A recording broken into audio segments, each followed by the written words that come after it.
Siobhan. And they just like me. For real. Hey, girl. Hey, girl. How you doing? I'm okay. Yeah. How about yourself? It's been a fucking crazy week. I'm okay. I'm better than I was. We haven't really caught each other up too much, so I'm very curious how your week went. As we all know, it was crazy politics this week. Trump announced that he's gonna, really go after trans people. Right after that, he got shot.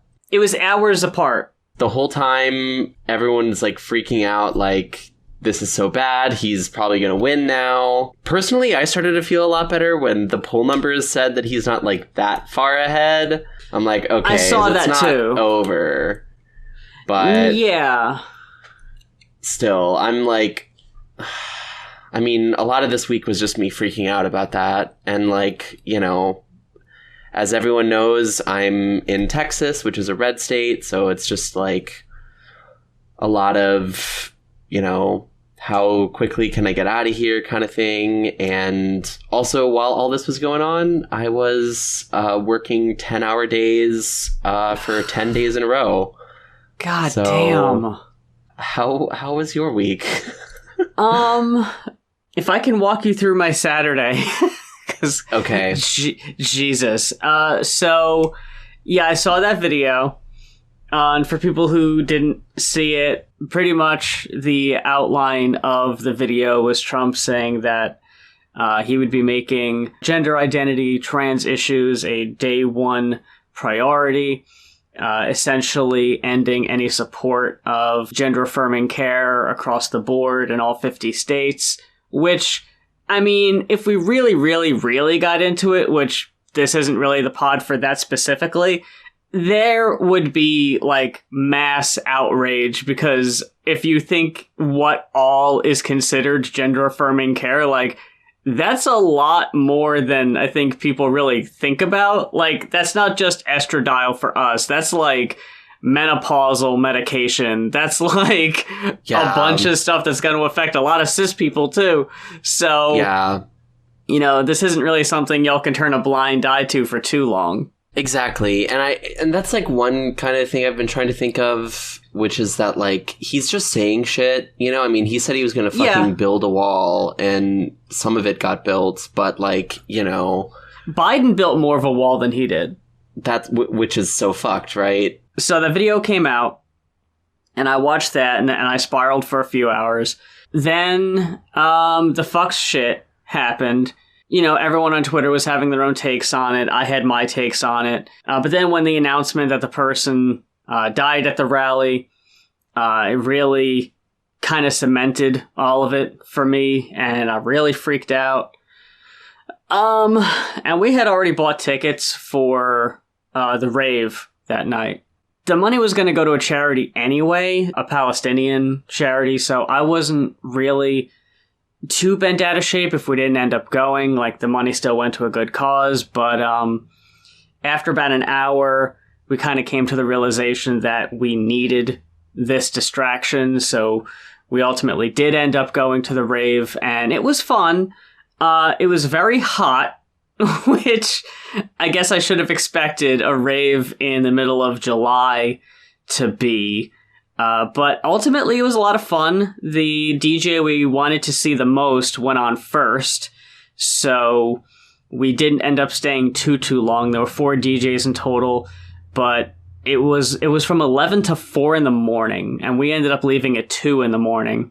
Okay, so, I mean, you were out. Yeah, we were out, we were doing our thing, I was fucking shaking some ass, I'll say that much. That's great, that's what's great about a rave. I'm trying to get more comfortable. It started out very slow. Yeah. Just kind of swaying a little bit. But then when some Charlie tracks started getting worked into the mix, that fucking Perfect song, the one? Yes. That was when the whole fucking place came apart. And it was all right, let's fucking go. So then at that point, I eased up a little bit. A lot of time, I just ended up closing my eyes, because I think that's a big part of it is not wanting, like, not seeing people see me, I guess, and, like, not wanting to be perceived exactly. So it's like, okay, if I just close my eyes for a bit, then I could fucking let free a little bit, and that's how that ended up going. And it was a lot of fun. Hell yeah. I ran into this adorable fucking twink who was dressed up in this, like, homemade crochet bikini thing. That's incredible. Oh my god. I follow them on Instagram now, and they're always posting their works and stuff. It's like, god damn, this stuff is so cool looking. That's amazing. And I know that this is cheat notes for you, but he had a little pencil-thin mustache, too. Oh my god. Okay, what's his @ You can send it to me off the air. I have to see. They say to me, what's your name? And I go, oh, it's Moth. And they go, oh, I was 98% sure you were this girl I went to high school with. And that was so fucking affirming. I was like, oh, no, but that's awesome. That's great. Like, shit, okay, that's cool. I love that. Yeah, that was really fun. That was a fun moment. The page said the theme was pink, pink, pink, and I don't think I saw maybe but one or two other people that are actually dressed up in pink as much as I was, so maybe they didn't see that. Yeah, I mean, also, I love that you were like, well, if the theme is pink, I'm simply going to be the pinkest bitch you've ever seen, and no one could match your freak. That's, like, so cool. Which is honestly not unlike how I'm dressed about 98% of the time anyway. So true. But honestly, I love that about raves too. It's like you go, you like meet people. Like once you stay for a little while, I think you realize that like no one's looking at you. Everybody's just vibing, you know? It's kind of like group stimming almost. Which I find very freeing, you know, because it's like I don't have to worry about how I'm being perceived. I can just be myself in this place. One thing I didn't mention in the hours between the aforementioned fuck shit and the rave was that a friend that I'm pretty close with who I actually mentioned on the show before, who like told me that, you know, I respect trans people and I'm always going to be in the corner of... Like, she ended up posting as something, like, pro-Trump after he had gotten shot in her Instagram stories. What the fuck? And I just sent her the DM of the video that he had posted, like, in full. I was like, you need to watch this. And I was really nervous about that because every time I've tried to do that before with someone I was close with, I ended up getting some pushback on it. I mean... It is a cis person, too. Like, it's not, like, a trans person I'm friends with. This is one of my, like, cis allies. And she was very receptive to it. Was like, oh, my God, I didn't know any of this. This is really an eye-opening thing. This is so fucked up. So that ended up actually going pretty well. That's good. I could tell it was just one of those examples of someone who just does not pay attention to politics and is just, like... kind of team behavior, but like she's not a Republican, like she's not a conservative, so I don't understand where this allegiance comes from. I guess she just thought he was cool. I don't know. But maybe she is the mythical swing voter that I've heard so much about. Never met one in my entire fucking life, but maybe that's who it is.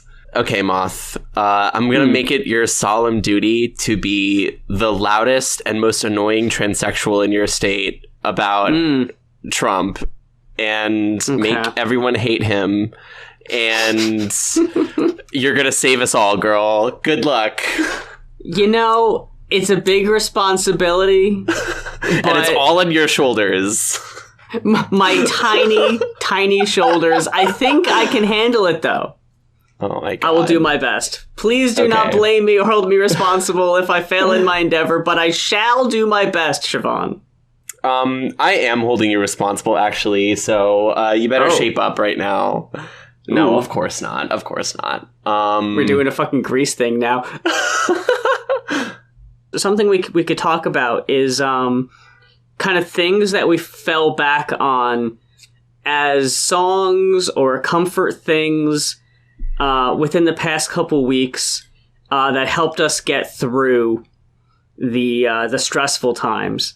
Yeah. And since I just remembered Grease, kind of tangentially, I remembered when we talked about Envy and Desire a couple weeks ago, or a couple episodes ago, the topic of John Waters came up.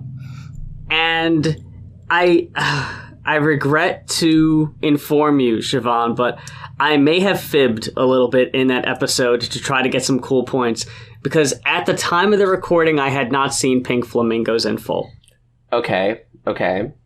But I have since, and in doing so, I've kind of started going down a John Waters rabbit hole. Okay.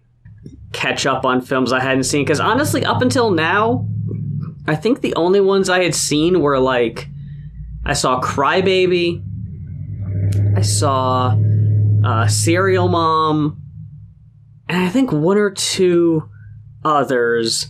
I had seen the musical Hairspray, but I hadn't seen the movie Hairspray. So since then, I've watched Pink Flamingos, I've watched the original Hairspray, and I got other ones lined up, fucking Female Troubles and a couple other ones. I'm going to try to catch up. So that's one thing I've been doing. What's something you've been relying on? I don't really watch a lot of movies or TV shows when I'm in the field. I mostly listen to music, actually. And the thing that's been really helping me through it, and I want to say thank you for getting me into her, but Damage's music has just been on my repeat, like, almost constantly. Damn, okay. Yeah, like, I've just mainly been listening to her, because it's just like, you know, I've been in a mood where, like, I don't want to be distracted. I want to be, like, focused on what's happening and what I'm feeling, you know? And most of what I'm feeling is, like, fear and anger. You know what I mean? Yeah. It's funny that I haven't really been angry that much, like, since, like, this year, since I started transitioning. But, like, all this political shit and just, like, you know, the whole, like, how precarious we are as, like, a minority group, like trans people, has just been thrown in such stark relief recently. So it's been really nice to, like, listen to Damage's music where she's, like, very angry and she's, like, talking about these things very openly. And it's helped me process a lot of that anger. I gotta say, especially the song Trash and the song Genocide, both of which I've listened to a lot. Highly recommend those songs for right now. And of course, Double Take is a classic. It's like her most, I think it's her best song. And also, it's so me. So that one's been really good. It's just nice to have, like, trans, like, chin music. You know what I mean? Where it's just like, yeah, like, I'm, like, hot and great. And if you hate me, then that's your own fucking problem, actually. And it's also not my concern at all. It's just a very powerful vibe that it has just been, like, a breath of fresh air for me during this time. As far as the music I've been listening to, which honestly hasn't been all too much lately, I'll let you in on my usual day here in a sec. But as far as music goes, I tend to go the other way. When it comes to music in stressful times, is I do tend to go more of the distraction kind of uplifting route. So it tends to be more like hyperpop stuff. There was a fucking dubstep kind of album. What the fuck was it? I was listening to it today. It, like, just recently came out. Girls Who Are Wizards by Velvet Pony. Okay, I'm opening up my Spotify right now because I must save this. Yeah, it's spelled Vylet Pony. I tend to go nostalgia, too, when I'm in need of a boost. A big comfort genre for me is, like, 80s pop. I tend to listen to that some. I also have a couple playlists I made up years and years ago from, like, when I first kind of started discovering music. So it's like from 98 to 2005. So it's like from the time I was like 10 years old to the time I was like graduating high school was like when I like started listening to pop music. So a lot of that is super nostalgic to me. One thing which it's very odd to to say in a public forum. But I also listened a lot to episodes of a radio show I used to listen to when I was younger, but from 2003. So okay, interesting. When Very I was younger, interesting choice. This is a little bit of moth lore. So, when I was growing up in New Jersey, there was a radio station out of New York that I listened to a lot, and there were two shows that would come on. One that was way kind of in your face, try hard, edgelord, offensive, kind of Howard Stern humor. And the other one is kind of a little bit more relaxed, a little bit more kind of fun, goofy energy. And when I was like just about getting out of elementary school, so this is like 2000, 2001, I would actually go to sleep listening to this radio show because it was on from 7 to 11. Oh, wow.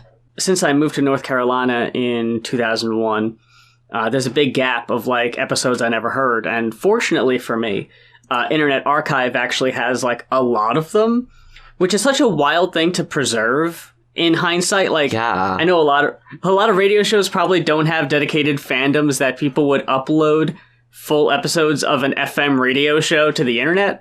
But but I've been listening to those. So right now I'm in September of 2003.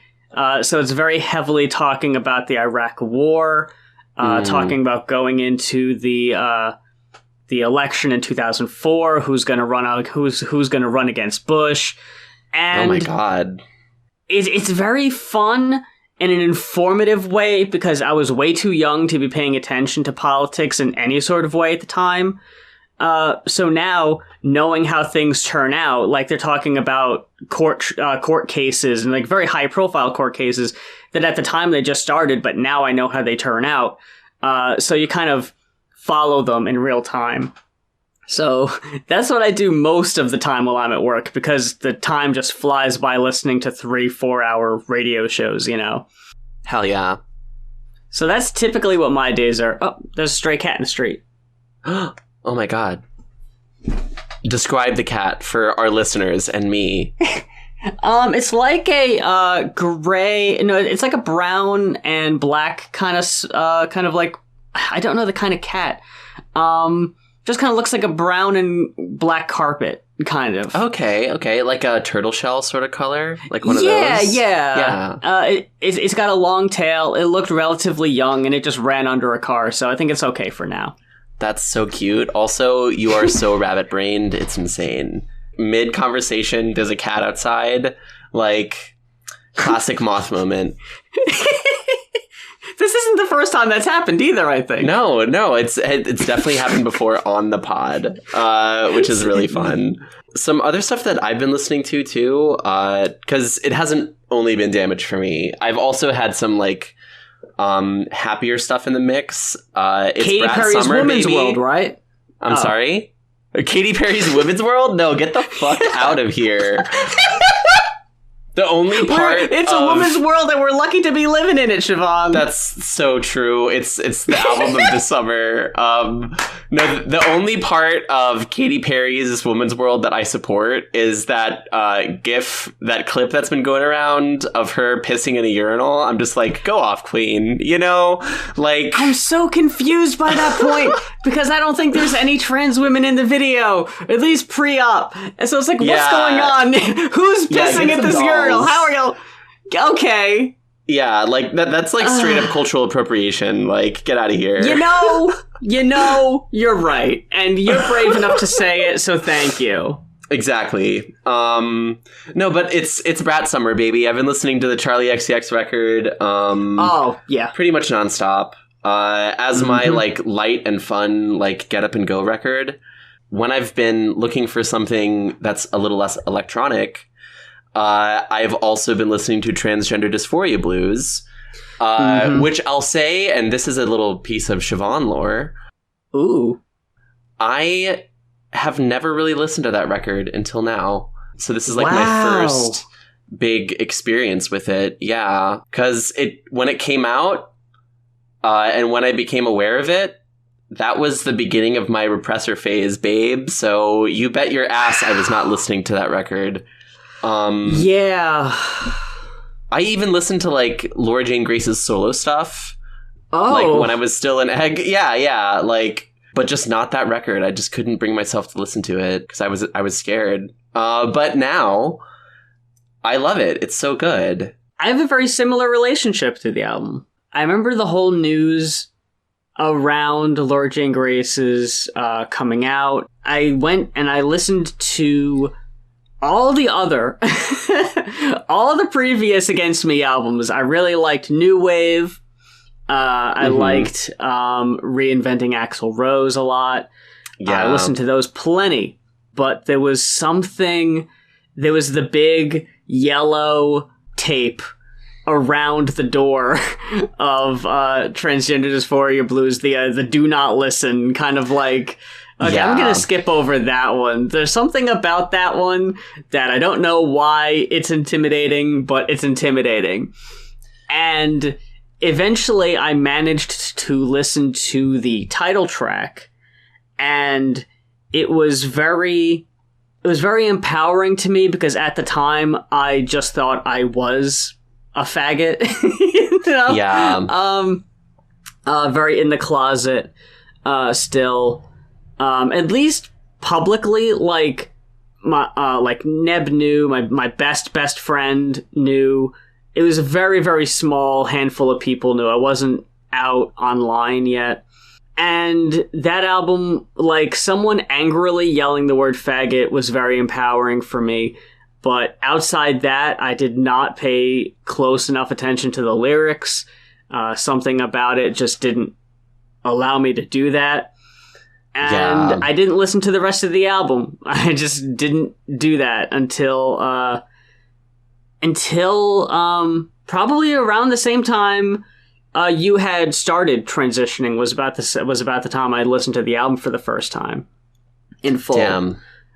And yeah, now it's like, holy shit. I definitely should have listened to this back then because it probably would have awoken something. Or alerted me to some degree. But I was right to be afraid of it. Yeah. It's way more loaded than I knew it would be. Way heavier, way sadder. Yeah. And I don't know if I would have been able to handle it, honestly, back then. In a similar vein, I also wanted to shout out Janie Danger and the album East Atlanta Sober that was just released on Spotify June 20th. So that's less than a month online. That's a really great album. Also been listening to June Henry. Okay, I'm familiar with June Henry. Yeah. More acoustic vibe there. Barbed Wire Barbie, if anyone has seen the videos of her on Twitter playing songs with a butt plug. Oh my her God. songs go so fucking hard. Great stuff there. The one thing I wanted to shout out in a comfort thing for me, which should not be a surprise to you, is pinball. Yes. I've made it out to the arcade a couple times very recently, and that is my natural habitat. Just vibing with a pinball machine. And when I'm not at the arcade, there are numerous very popular pinball machines available on Steam, including the unofficial She They Just Like Me For Real mascot, if I dare say. Yes. The machine, the Bride of Pinbot. Yes. The Bride of Pinbot. The Bride of Pinbot. I love her so much. She's the blueprint. Literally. She's the blueprint. I mean, look at her fucking cheekbones. Am I right? Look at her jaw. She is the clockiest queen you've ever seen, and I just want to build her so bad. You know, you're building a woman. How much more on the nose can you get than this? I love that so much. And when did that game even come out? Like 91, I think. Oh my God. Okay, so it's older than me. Yeah, right? That's crazy. Yeah, you look so happy behind a pinball cabinet. Like, the photos of you playing pinball are like my favorite moth photos. Aw. Yeah, I'm really glad Neb was able to get a secret video of me playing without my knowledge. And we had actually... I love that. We shared a set of earbuds, so we were both listening to some EDM at the same time. Mm-hmm. And, wait. I don't know if I slipped up and I said the wrong pronoun there. I'll backtrack. They'd given me one of their earbuds, so we were listening to the same music at the same time, so we're kind of connecting in that way also. Mm-hmm. Yeah. So you could just kind of see me as I'm playing the Godzilla pinball machine, which is so much fun, by the way. The Godzilla machine is very fun. And I'm just kind of shaking my ass as I'm playing the pinball machine, just in my own world, just having a ball. Hell yeah. And it is my own personal mission. I need to make the Bride of Pinbot come to life. I've gotten very close, but I'm not there yet. I've gotten to the point where she has sight, but I cannot bring her to life just yet. Yeah. And there's a very Are the Straits Okay moment, by the way, in that game, which I don't know if you can hear it in a Loud Ass Arcade. But when you get to the point where you give the Bride of Pinbot a voice, she says, "I can speak," and you hear Pinbot say, "Oh no." Like, wow. Uh-oh, she's never gonna shut up now, folks, am I right? Uh-oh. Wow. It's very funny. It's cute in a 90s sexism robot way. Yeah. Oh no, women speaking. Oh, That's the worst thing ever. When does she get a charge card? Am I right? Shoes. Oh my God. So many robot shoes. What does she need with shoes? Robot women do be shopping. It's all they're programmed to do, honestly. Yeah, real. So we both posted on Twitter that because we were not doing a formal discussion of a specific work this week, that we would open it up to the listeners for questions and things that they would like us to discuss. And first and foremost, Bridget's cat, Siobhan. You want to start with Bridget's cat? Okay. It just he looks very soft, is all. And I want to pet him very soft. badly. Yes. But Bridget also does ask a very sincere and valid question. She asks me, can you, Moth, still be on the podcast with a recent development of she-her? Interesting. I think so, and I'm still devoted to the branding. For those who do not follow us on Twitter, I have announced that I do go by she-her, as opposed to she-they at this point. But I still am in love with the branding of the pod, and I want to keep it the way it is. So Yeah. I will not be leaving the show just because the pronouns are different now. Yeah, you're staying, bitch. Same great taste. Yes, so true. And also, I think that, you know, the whole she-they thing is, like, maybe less about us than it is, like, you know, a lot of the artists that we like and listen to are, you know, non-binary, but still, like, trans-feminine, you know? That is very true. Yeah, including, like, friend of the show, Beatrix, aka Happy Birthday Mr. Baskets, Yes. is they, she, and we loved their record. I mean, I know it's kind of a silly question, but, like, yeah, of course, like, you know, the branding remains the same because it's, you know, it is about us, but it's also about, like, you know, the larger experience being very various, even if there are a lot of similarities. It initially was named that way because of our shared pronouns and similarities almost to a creepy degree. But you do bring up a very good point that it does extend to the material that we discuss and the similarities that we find that we share with the artists. So, yeah, I think that's still very fitting.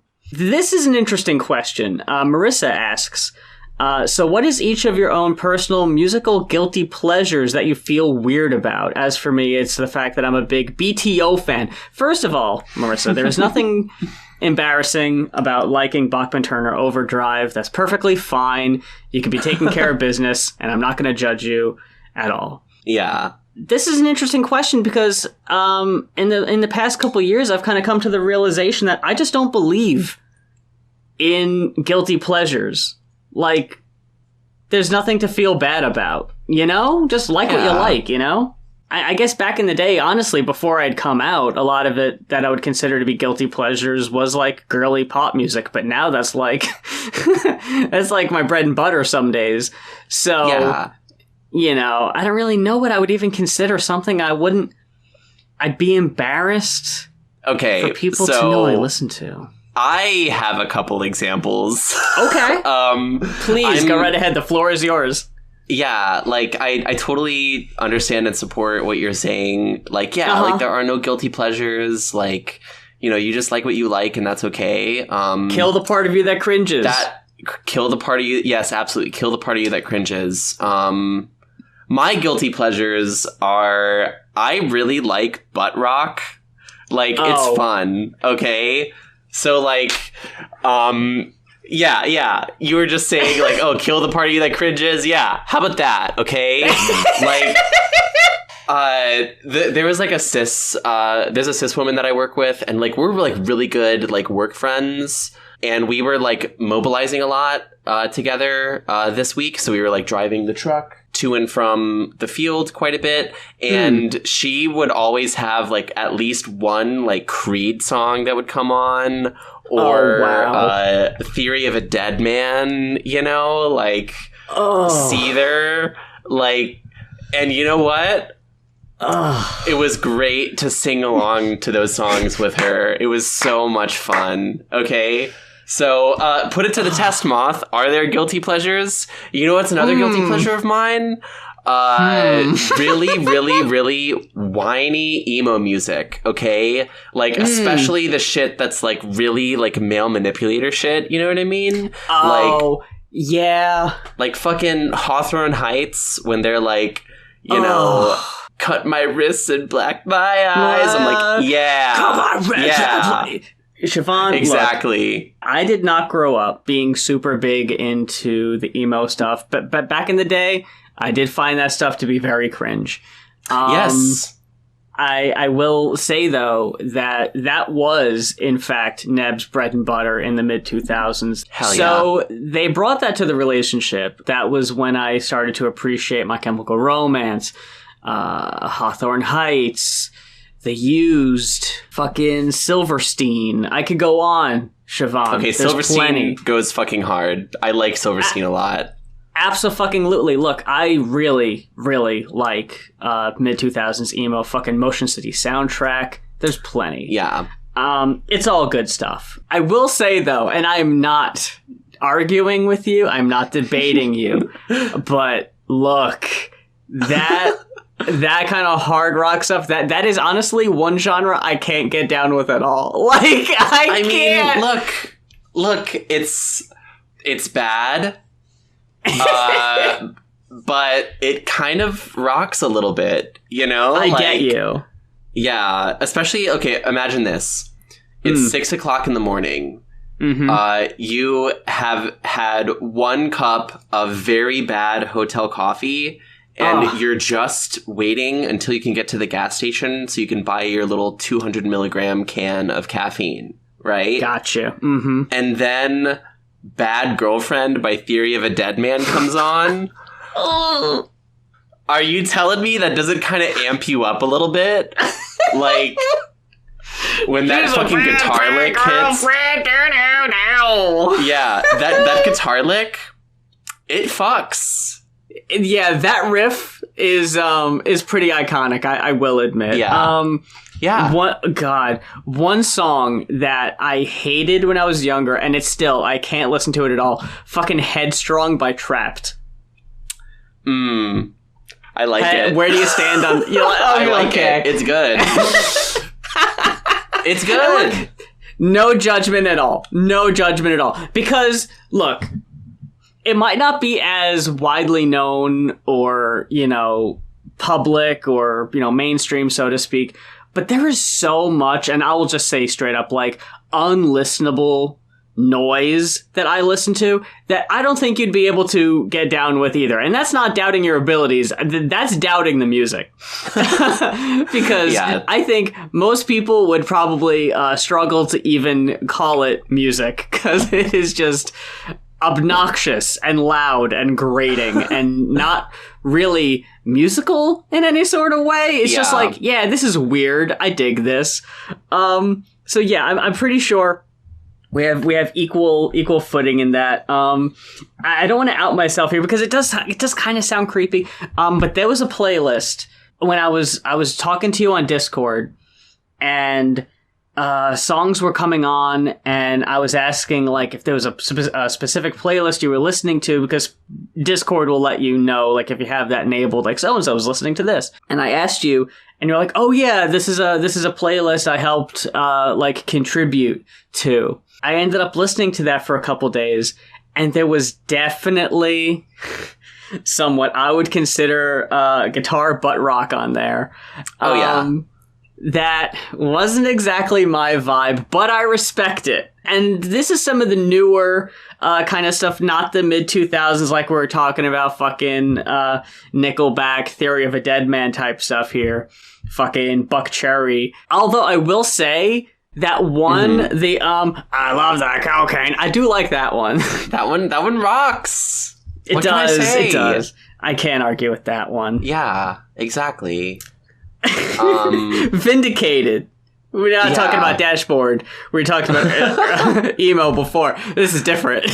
Yeah. But yeah, I mean, that playlist is really fun. That's a playlist I made with my girlfriend Val. And like, it has a lot of cool stuff because there's like a lot of like hyperpop on there. But then there's also just like a lot of weird shit that like either I or she likes. Off that playlist, I would say the best recommendation I can give you for like a modern butt rock song is Starship Velociraptor by Galactic Kraken. That song is so fun because it's like an advertisement for a starship, and like the lead singer is like a used car salesman. And they're I think I might have heard that one, actually. Yeah, they're like, it comes with the fridge that's full of meat. And you're like, yeah, hell yeah. Hell yeah. Yeah. I definitely got some ads to the liked songs off that playlist. So definitely enjoyed that one. Hurdy-gurdy Mang asks, cold pizza or cold breadsticks? I'm going to say neither for me. I can't... Really? I can't eat food that was originally intended to be hot cold. I can't do it. I can't hang with it. Oh my god. None of it. I can't eat, well, I know this isn't exactly your bag because you're vegetarian, but I know a lot of people eat fried chicken cold. I can't do that shit either. Look, I'll tell you what, like, okay, so my answer to this is definitely cold pizza. I used to work at Olive Garden, and I've had my fair share of cold breadsticks. They're okay. But cold pizza is, like, sublime. It's like, it's its own separate sort of pizza. It's a different kind. But it's just as good, arguably better. Like, you know, there was actually, I have a lot of family in Cleveland, Ohio. And I don't remember the name of the place, but there's this place on Euclid Avenue that makes like sheet pizza. Like I think it's called the Detroit style. And yeah, and like Cleveland is pretty similar to Detroit. They're both like Rust Belt cities. And like that sheet pizza, like it's good hot, but it is incredible cold. It's better cold than it is hot. Wow. And I think that it has something to do with like the tomato sauce. And I mean, a lot of like Italian food is better like if it's had time to sit. You know what I mean? Like lasagna is best like several days old. Like you've cooked it, you've baked it, you put it in the freezer, and then you bake it again, and then it's the best, right? Okay. So I think there's something with cold pizza where it being cold gives it, you know, a different flavor. And also it being leftovers makes it better in some ways. I do definitely enjoy a leftover, but the context definitely matters, though. Like what it is, because the mileage can definitely vary there. Okay, next question. I'm going to go with this one from Emma Rose. Okay. Where she asks, what is one band or artist you love that you wish hit the mainstream so more people can know how amazing they are?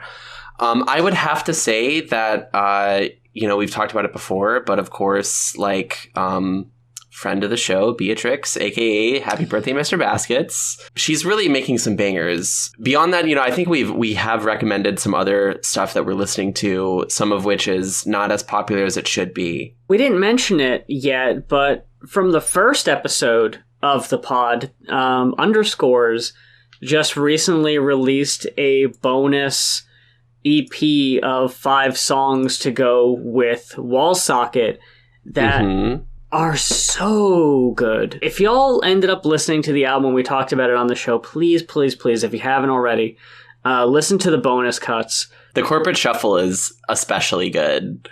Yeah. I'm kind of surprised 100 Gex never got bigger than they were. That's true. I mean, they are pretty big. I think with bands like 100 Gex, there's a ceiling. And I think 100 Gex are as big as they can get, if that makes sense. Yeah. Like, I don't think they're the type of widely accessible music that would get, like, your average radio play. But, like, I've heard them on satellite radio. Like, that's probably the most they're gonna get. Like, I do wish Underscores were bigger. I wish, this is very divisive.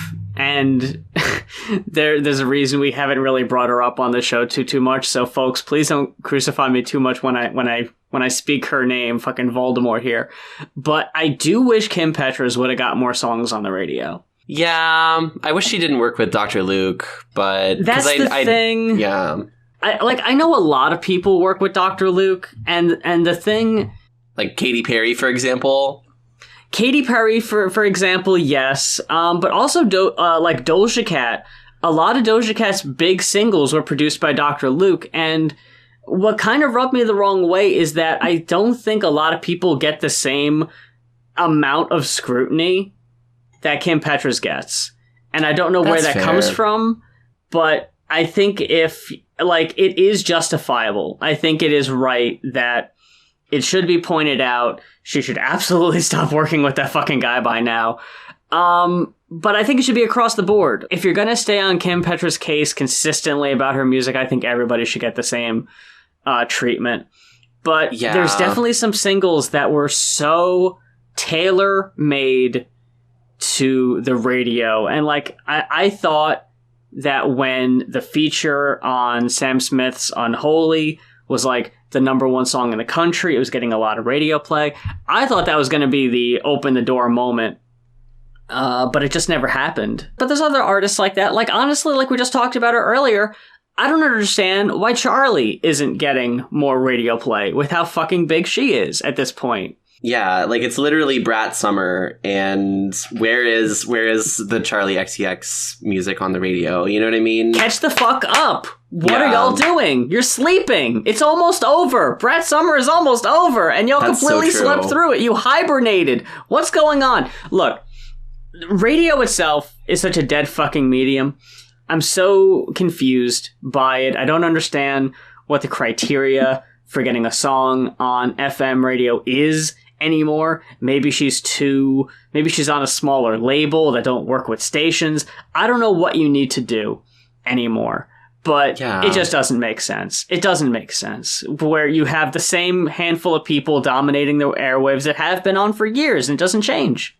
Yeah, that's fair. But also, I mean, like some of like the biggest bands or groups like in the world don't get radio play, you know what I mean? Like Muna or like Boy Genius, like they're never on the radio. And talk about like probably the 2 most successful like queer groups. Chappell Roan has gotten there, but I mean that is the biggest, hands down. Yeah. So I think that's part of it too. And I also think that, on the point you were making about Kim Petras, I think that, like, she does suffer the most from scrutiny with working with Dr. Luke because she's the most vulnerable as a trans woman. And that's kind of unfortunate. I wonder if that's the case. Like, I don't want to believe that that's the case, but I can't help but think that that's the case, you know? Like, what else could it be?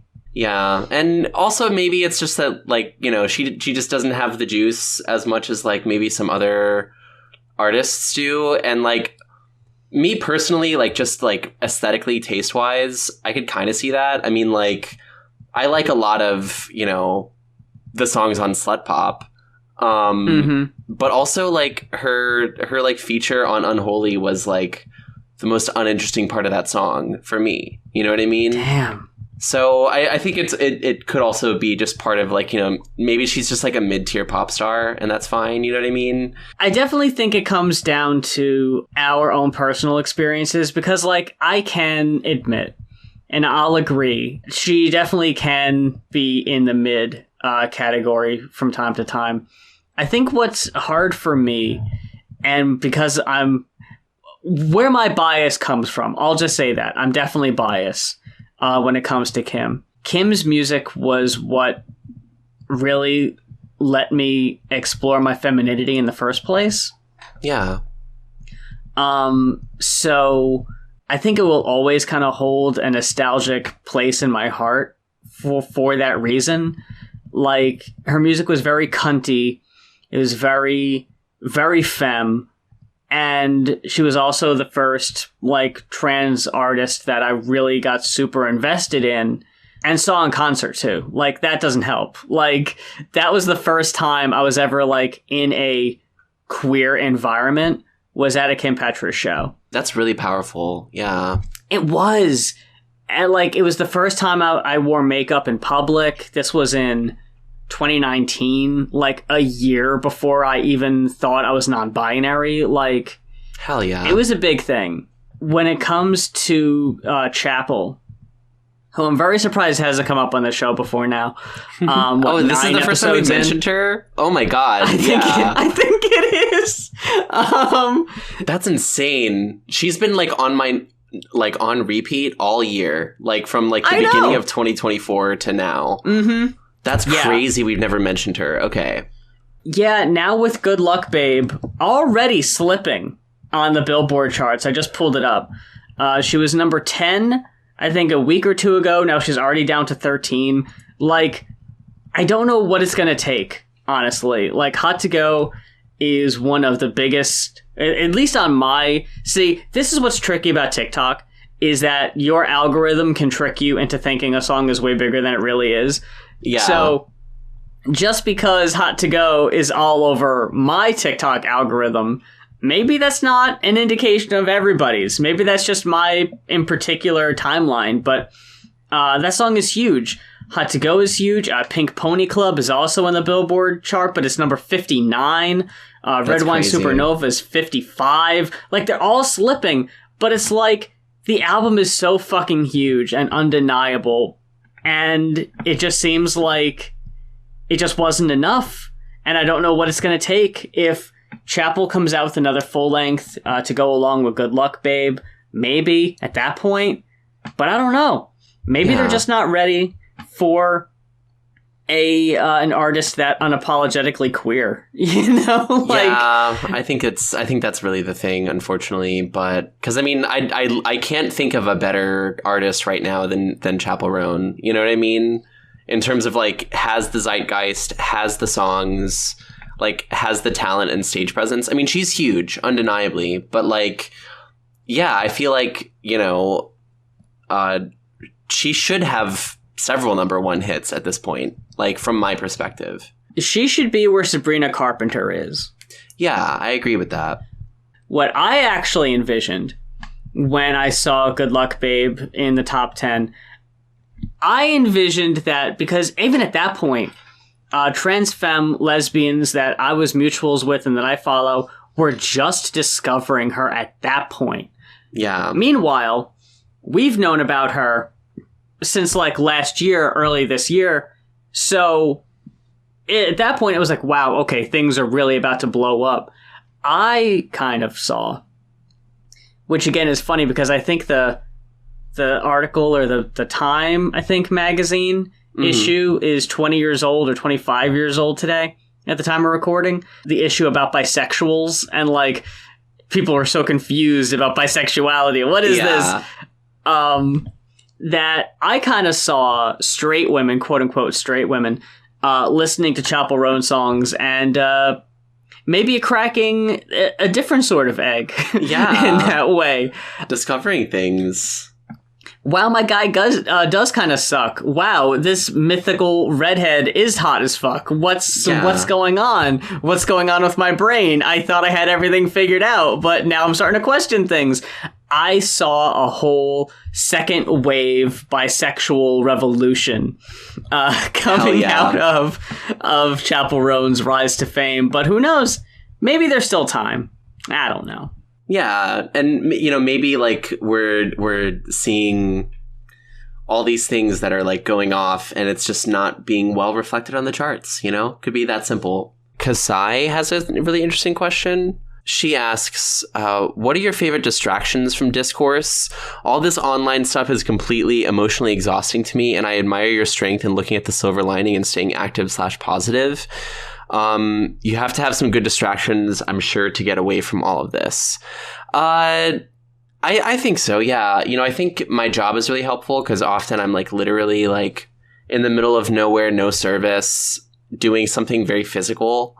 But even beyond that, I love just a walk around the neighborhood. I didn't go on one today because it was very rainy, but on my days off, I love to just like take 2 hours, get a podcast going. You know, I've been listening to the Magnus Archives, a little like horror story podcast. Okay. Just get real into that, walk around for like 2 hours, get a nice sweat going, come back, drink a lot of water. Feels great, clears your mind, you know, I don't look at my notifications, you know what I mean? That's honestly the best thing I could possibly recommend for getting away from like crazy Twitter bullshit. I need to take your advice because I am, as the kids would say, chronically online. Yeah. It's not good for my brain. There have been a lot of times recently where I just get into spirals, and yeah, I am in desperate need sometimes of just escape, and there's really no excuse. Like, there's so many things. Like, I'm not as much of an outdoorsy gal as you are, but I mean, it couldn't hurt for me to, you know, get outside, take a walk, do something. But outside of that, like I'd mentioned before, there's plenty of movies I've been trying to catch up on, a couple podcasts of my own that I'm a big fan of. Yeah.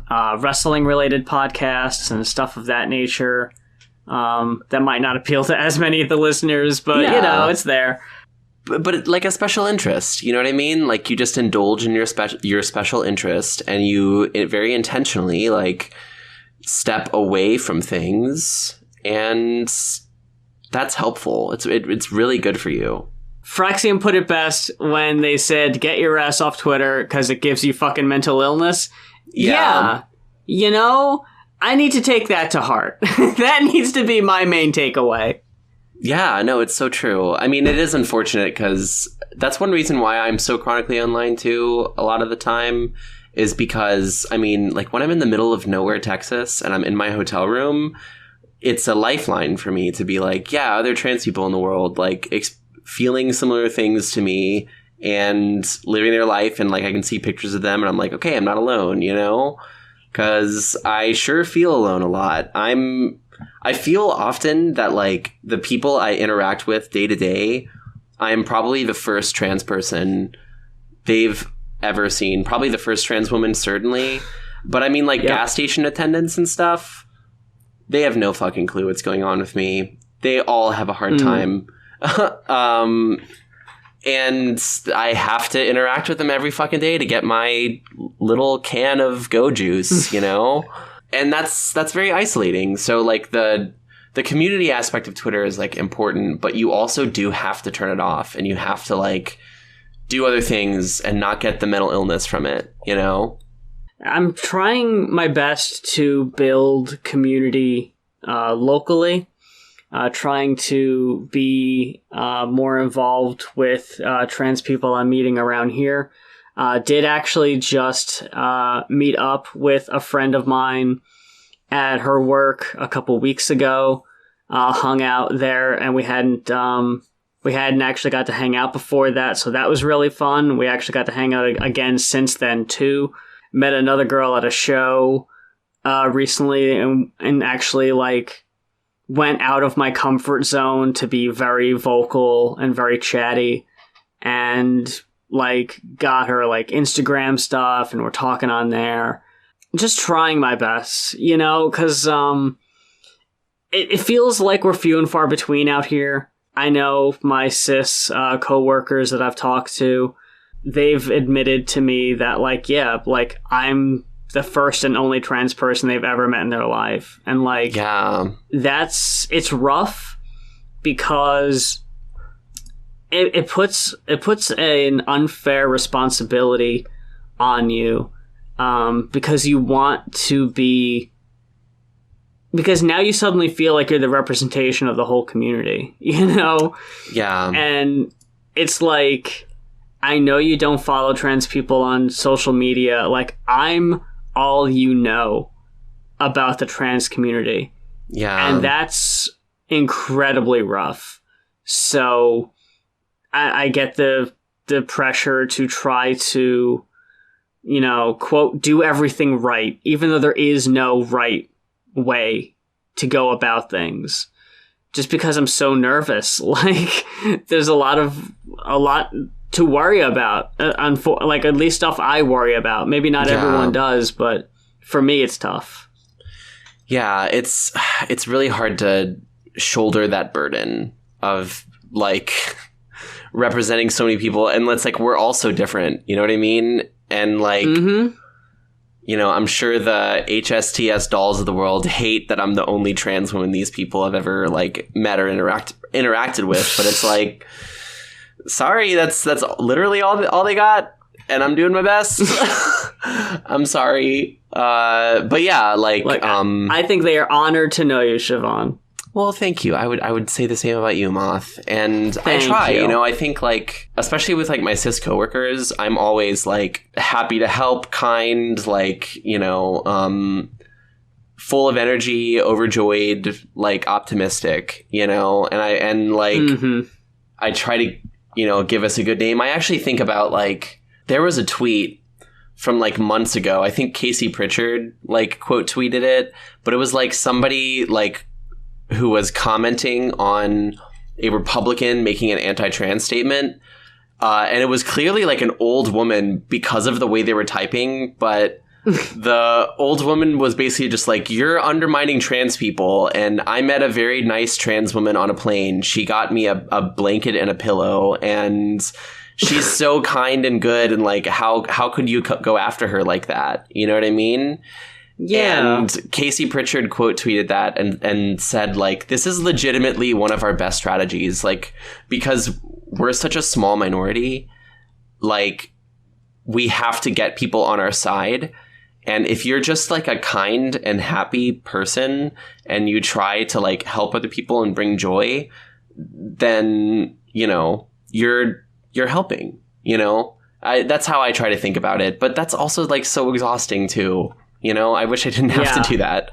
I could just be a normal girl, but there's a lot of unfair responsibilities and things we have to worry about, or things that we do worry about. I keep trying to avoid have to because, it's not an obligation, but we feel like it might be. Like I had mentioned in a previous episode, how many things I worry about how I present myself, either like if I'm, how I carry myself, and try to voice train as much as I can. But that shit is so fucking, like, I'm so inconsistent with that. Y'all can tell just from listening to this.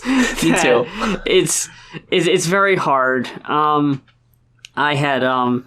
tried to describe it to Neb because I was feeling really bad and down about myself, and I know I'm going to do better now because I got it out of my system, but When I tried to describe it last time, I fucking broke down real bad and cried a bunch.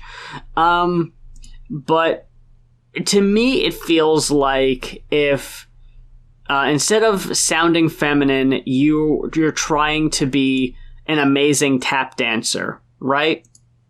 So Yeah.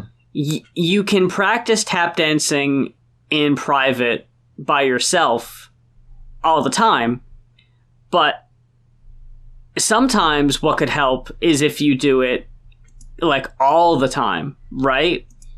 And for me, with people who know what I sound like normally, trying to voice train in public is almost like tap dancing my way into a room and like expecting them not to acknowledge that I'm tap dancing. Yeah, You know right? what I mean? Yeah, Like, you're just like no, suddenly like This is normal. Just pretend that this is normal to you. Yeah. So it's very difficult because like and like I half expect side eyes. Like, what are you doing? yeah. But luckily, most people are kind of accepting and understanding about it and don't make a big deal about it. And for everyone else that might, I just don't talk to them. So that's one way to go about it. My girlfriend Natasha is like probably one of the most beautiful trans women I've ever seen, and she does not voice train at all. So I'm always just like, whenever I hang out with her, I'm like, you know, if you're hot enough, like it really doesn't matter that much, because it's like people will still be like, that's a woman, you know? I've definitely seen videos on TikTok of just fucking gorgeous fucking knockouts, and then they'll fucking talk and it's like, whoa.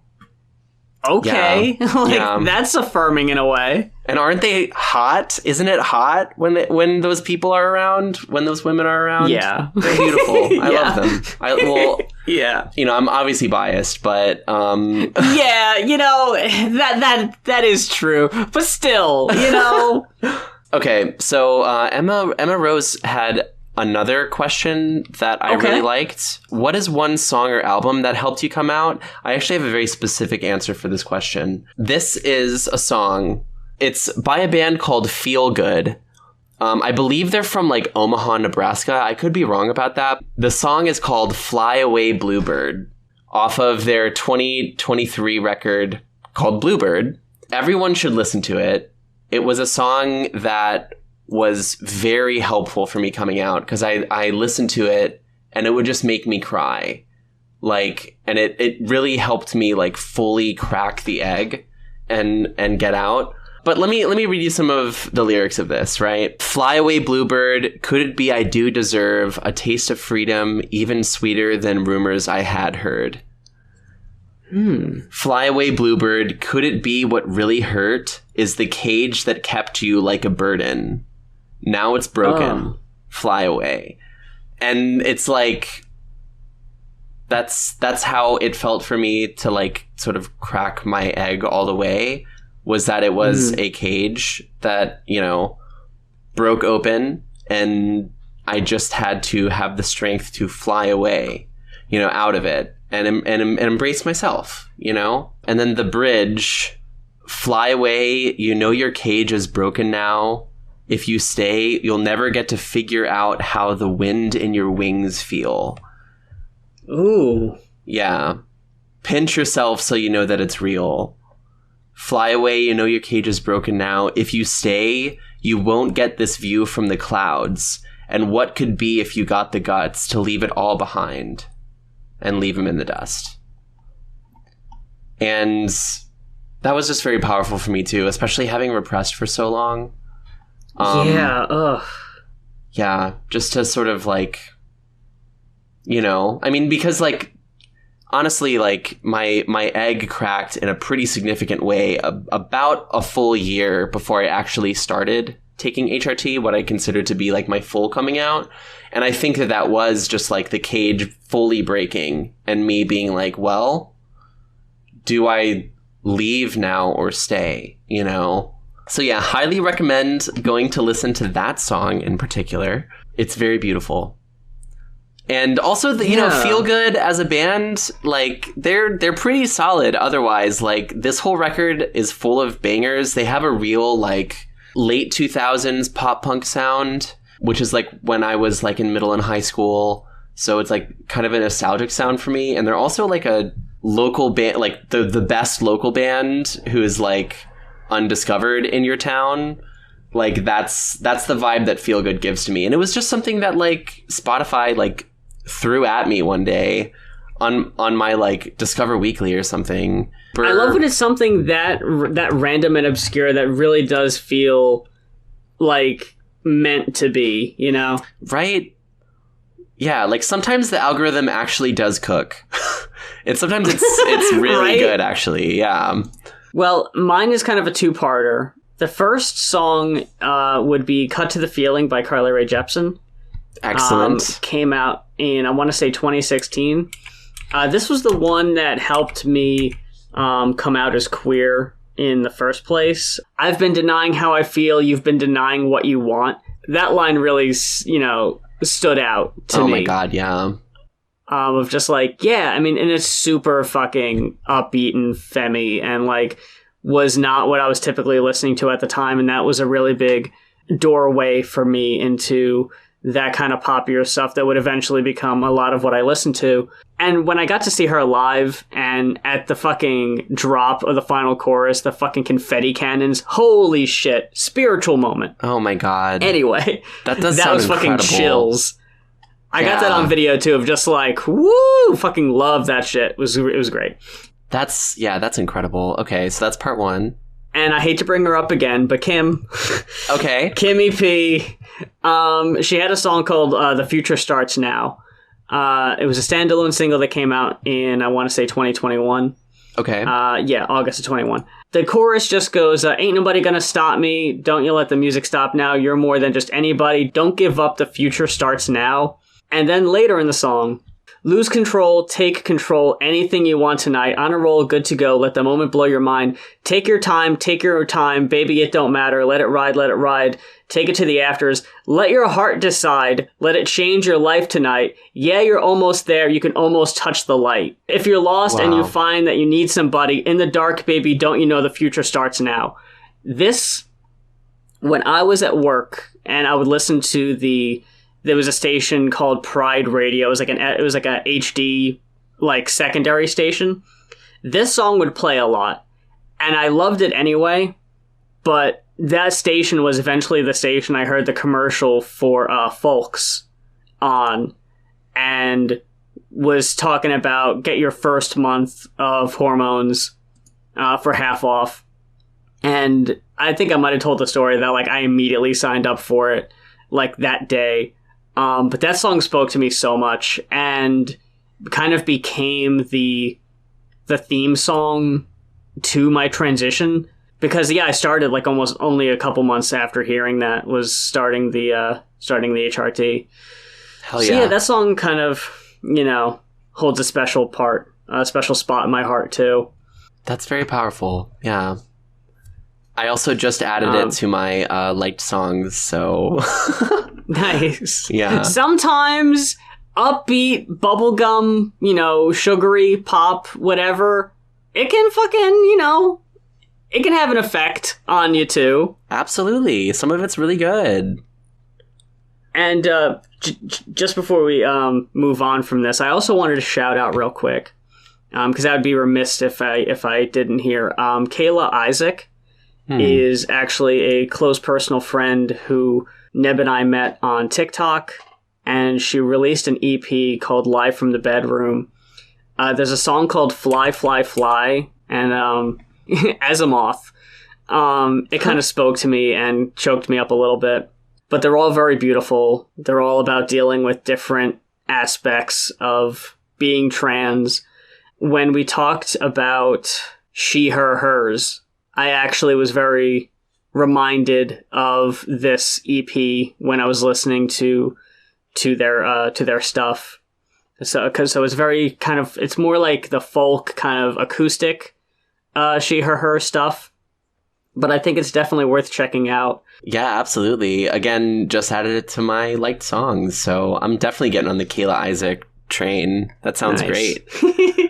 So there's a few more questions. Okay. I think they're a bit more... So, okay, the first one, which we can definitely both answer, is will you read Chainsaw Man?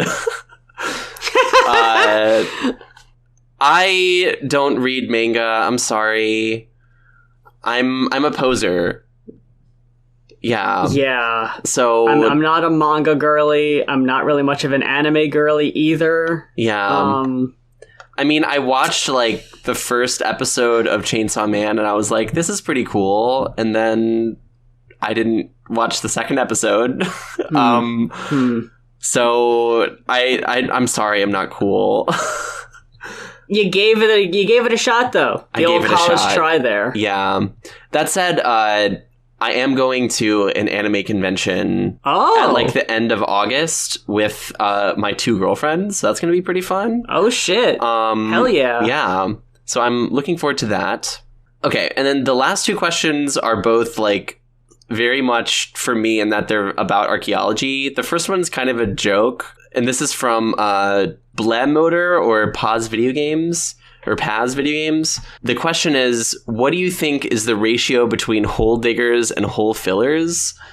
And I don't know if this is like a euphemism for like tops and bottoms. If it is, I'll say like realistically, I think most people are verses, but there are definitely more bottoms overall. Hence the top shortage. True. But oh well, that's just our burden as a community. But if it's like about archaeology or like, you know, people who dig holes, I think most times when you dig a hole, you also fill a hole. Again, most people are verses. So like whenever I dig like one of my holes, I always fill it before I like leave. And I always actually take great care to fill it, because you want it to like not change the environment. You don't want it to hurt some like ranchers' animals when they're like walking back on the field some other time. So yeah, I am a hole digger, but I'm also a hole filler, and I'm also verse. Okay. So there you go. It all works out. It all works out. And then the last question. This is from Frank of the Briar. He asks, how deep should I be buried in the ground so I can fool an archaeologist? And my answer to that is, unfortunately, you will not fool us. If you dig into the ground and then you put something there and then you fill it back up, it's always going to look like somebody dug a hole, put something in it, and then filled it back up. Because what you're going to do is you're going to mix all those soils that are like in these neat little layers all into one like mess, right? And then you're always going to be able to see like that hole was dug at one point. In fact, when people do like cemetery sites, which is pretty common actually, it's for example, whenever something is built over a cemetery, which is almost always like every road, every pipeline, every like major infrastructure project that's ever been has had to move a cemetery. And when that happens, what we do is we actually scrape the top layer of soil off, just the top, and then you can see where all of the graves are. It's called a grave shaft. They're literally like you can see them outlined in the ground. So you're not going to fool us, but if you want to hide from us forever, you can have your bones thrown into the ocean. You can be cremated, and then we'll never see you. Also, we may never see you just as is, because we don't actually see every single person who's ever died. Damn. Yeah. Common misconception, I'm sure. Yeah. It's very, like, even though, you know, I just said we move cemeteries a lot, it's still very rare that would happen to you if you were buried in the ground, you know? Or the bones might not preserve, because that also happens. Sometimes the bones just all rot away, and then there's nothing. Huh. Yeah. So there you go. That's fun. Yeah. little archaeology right at the end of the pod. How about that? Well, hey, no, look. I always appreciate it. I think I've said before that I could fucking listen to you talking about archaeology and bones and holes all day long. But... and I encourage future archaeology questions. Please. Because what the fuck is the point? Yeah, I have a fucking master's degree. Yes, like I spent all this money. Ask me some fucking questions. I'll tell you literally everything I learned. Okay. You're cutting out the middleman and you're getting it straight from the source here. Exactly. You don't have to go to grad school like I did. Absolutely not. This is a public service, honestly. So true. Save your money. And, if you happen to have any questions about, never mind. I was gonna say, like, obscure radio history and or wrestling history. I'm your girl there. Yes. Yeah, if you want to know anything about 90s wrestling. Oh my god. Okay. I know it all. Moth, I have the best idea for, like, a fun celebration podcast. Okay. I look up just random, like, wrestling trivia questions, and then I ask them to you, and then you explain to me what even the fuck I just asked you, because I guarantee you I'm going to say, like, when did Bonesaw, like, be ready or something, and you're going to be like, oh yeah, when was Bonesaw 1987, ready? You know what I mean? Like, then you can tell me the whole story. Exactly. And then I could look up random archaeology and soil things. Oh, no. I don't actually know that much about soil. I'm sorry. Well, no. Oh, okay, well, that is perfectly fine. Yeah. I probably know more about soil than most people, though. By the way, just backtracking a little bit since we're, like, in the wrapping up phase here, Mm-hmm. I was certain that earlier when we were talking about guilty pleasures that you were going to say country. Oh, yeah. I like some country, too. For sure. Yeah? Yeah. Like modern stuff or like nostalgic 90s? Yeah, there's like stuff? some modern stuff that's pretty good. Don't ask me to name names right now, but, like, I'll hear a country song from, like, one of my friends who's into country, and they're like, this one's good. And I'll be like, oh, yeah, I can see that, Just has a little bit of, like, it's like rock music that has a little bit of a, like, more rural bluesy edge to it. I definitely dig that stuff. And, there's even some, like, there's some like Texas country artists, like James McMurtry is one that I really like. Who just, like, makes, like, singer-songwriter shit, you know what I mean? And then it just sounds like a little country, but, he lives in Austin. He's like, he's a good lib, so, whatever. Very hard to find in country these days. Yeah, sadly. And again, if you look at the roots, all fucking country was about the working man and unions and all so these true. Very progressive things that just then 9/11 came and that all went away. It seems. God. I'm really glad we got My Chemical Romance out of 9/11, but otherwise, big thumbs down from me. Not a fan of 9/11. Yeah, a really controversial statement. I know. In 2024, it's a hot take. But you know what? That's what you come to She They Just Like Me for real for, the unpopular, controversial opinions, and we don't shy away from that. Yeah. We go where the other trans girls dare go. We say what we're all thinking, folks. Yeah. Murder is wrong, actually. Obviously. Well, maybe on the next episode. Just joking. I don't want people to. I was gonna say on the next episode we could dig deeper into that one, but no. My God. Yeah, I agree. For the record, I agree. But this was a lot of fun. I really enjoyed this. Absolutely. We definitely need to do more of these when we don't necessarily have a topic or a discussion piece, but we have potential guests lined up for future episodes that we're very excited about also. No spoilers, but we're definitely very excited about that. Yeah, big things coming. Absolutely no shortage of topics and guests, but we're also open to possible topics. So if when we tweet out the new episode and there's something that is very near and dear to your heart that you'd like to hear us talk about, we're open to suggestions. So leave those in the comments. Yeah, please. Yeah, if it speaks to us, we'll add it to the list and we'll look into it. Otherwise, catch me online. I'll see you later.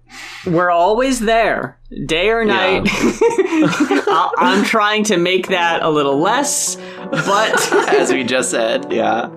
Until we grace the airwaves again with another She, They, Just Like Me for Real for Moth and Siobhan.